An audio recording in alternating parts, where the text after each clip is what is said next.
Selamat berjumpa kembali dalam layanan audio Sahabat Seperjalanan. Hari ini adalah hari Jumat 7 Februari 2025. Tema renungan saat teduh kita dengan judul Kejujuran versus Kebohongan. Firman Tuhan terambil dalam Yohanes 18 ayat 19 sampai dengan ke-21. Maka mulailah imam besar menanya Yesus tentang murid-muridnya dan tentang ajarannya. Jawab Yesus kepadanya, "Aku berbicara terus terang kepada dunia. Aku selalu mengajar di rumah-rumah ibadat dan di bait Allah, tempat semua orang Yahudi berkumpul. Aku tidak pernah berbicara sembunyi-sembunyi. Mengapakah engkau menanyai aku? Tanyailah mereka yang telah mendengarkan apa yang kukatakan." Mari kita berdoa. Bapa yang di dalam surga, biarlah kami belajar bahwa kejujuran mengandung sebuah risiko dan kebohongan sesungguhnya adalah perilaku berdosa di hadapan Engkau. Dalam nama Tuhan Yesus kami berdoa, amin. Shalom sahabat perjalanan yang dikasihi Tuhan. Kejujuran adalah sesuatu yang diajarkan dari kita semenjak kecil, dan kebohongan, ketidakjujuran akan mendapatkan nilai yang sangat negatif di dalam dunia pendidikan dan dalam kehidupan nyata yang berdampak kepada masa depan setiap kita masing-masing. Orang yang berbohong, orang yang tidak jujur, orang yang menyembunyikan, maka dia tidak bisa dipercaya melakukan perkara yang sekecil apapun, apalagi kalau kepercayaan dalam bentuk perkara besar dan menyangkut kepada dampak kepada orang banyak. Kita bertemu dengan dua pribadi, satu pribadi jujur dan satu pribadi pendusta. Siapa pribadi jujur? Yaitu Tuhan Yesus sendiri yang berkata, "Maka mulailah imam besar yang bernama Hanas menanyai Yesus tentang murid-muridnya dan tentang ajarannya." Jawab Yesus kepadanya, "Aku berbicara terus terang kepada dunia. Aku selalu mengajar di rumah-rumah ibadat dan di bait Allah, tempat semua orang Yahudi berkumpul.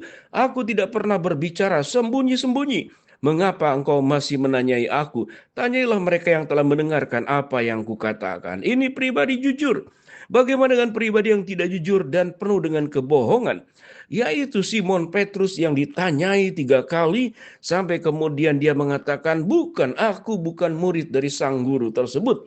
3 kali ditanya, namun dia tetap mengikuti Yesus dari jauh. Ini adalah sebuah kehidupan iman yang memang suam-suam kuku atau ragu-ragu. Dia ingin menyelamatkan diri sendiri, tapi di satu pihak dia mengingat Simon Petrus akan gagah dan perkasanya sebelum waktu yang bersama dengan Yesus sebelumnya. Bagaimana dia dengan berani menyatakan sebuah pembelaan, dia akan bersama dengan Yesus dalam keadaan apapun, atau bahasa yang mudah dimengertinya, aku dan Tuhan Yesus akan sehidup semati. Namun kenyataannya berbeda. Tatkala diperhadapkan kepada kesulitan, tatkala diperhadapkan kepada ancaman, kebenaran diuji, kejujuran diuji. Lalu apa yang terjadi? Petrus menyangkal Yesus 3 kali. Ada sebuah pertanyaan, mengapa harus sampai 3 kali? Sesungguhnya Petrus bisa saja di bagian kedua, setelah menyangkal yang pertama, mungkin dia akan refleksi diri. Aku telah berbohong, aku telah berdusta, aku bukan murid yang setia. Kalau ada yang bertanya kembali, aku akan berkata dengan gagah berani, sebagaimana sifat dan pribadiku yang gagah berani di waktu-waktu sebelumnya. Aku akan menyatakan, aku rasul, aku murid Yesus yang dipilih. Kalau Yesus itu kemudian disalibkan, aku akan siap semati sehidup di dalam salib bersama dengan Yesus. Apakah demikian Simon Petrus? Tidak demikian. Bukankah kita seperti demikian juga menjadi orang-orang percaya? Dalam keadaan yang baik, keadaan yang aman, diuntungkan, kejujuran sangat mudah. Tapi tatkala diperhadapkan kepada sebuah konsistensi yang ingin ditunjukkan dengan berbagai macam masalah-masalah sulit, akan sulit. Seseorang yang memberikan perpuluhan sewaktu mungkin gajinya, salary-nya masih kecil, itu kecil, dia tidak melihatnya. Dia berani, namun tatkala dia sudah menjadi kaya raya, dia tidak berani bagaimana hidup jujur dan mengakui segala berkat itu adalah anugerah yang berasal dari Tuhan. Kalau Tuhan sudah memberkati aku dengan sedemikian besar, maka yang terlihat adalah besarnya anugerah Tuhan dan bukan besarnya perpuluhan. Demikian juga dalam kehidupan berumah tangga. Banyak mungkin bagi seorang lelaki, tatkala dia mungkin keluar kota kemana, lalu ada gadis cantik mendekati dia dan bertanya, "Om, kakak, kokoh, apakah sudah menikah?" Ini godaan.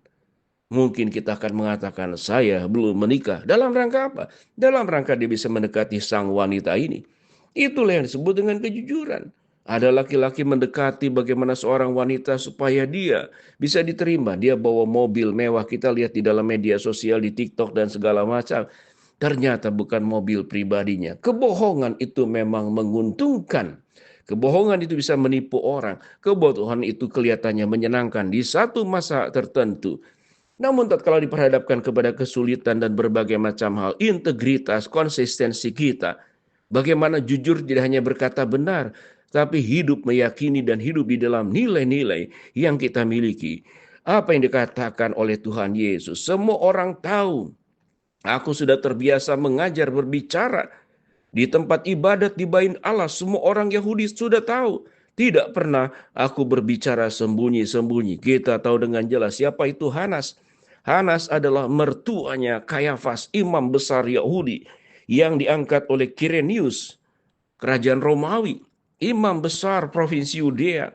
Dan Hanas terbukti dia tidak membela Yesus tatkala Yesus diadili oleh di mahkamah agama.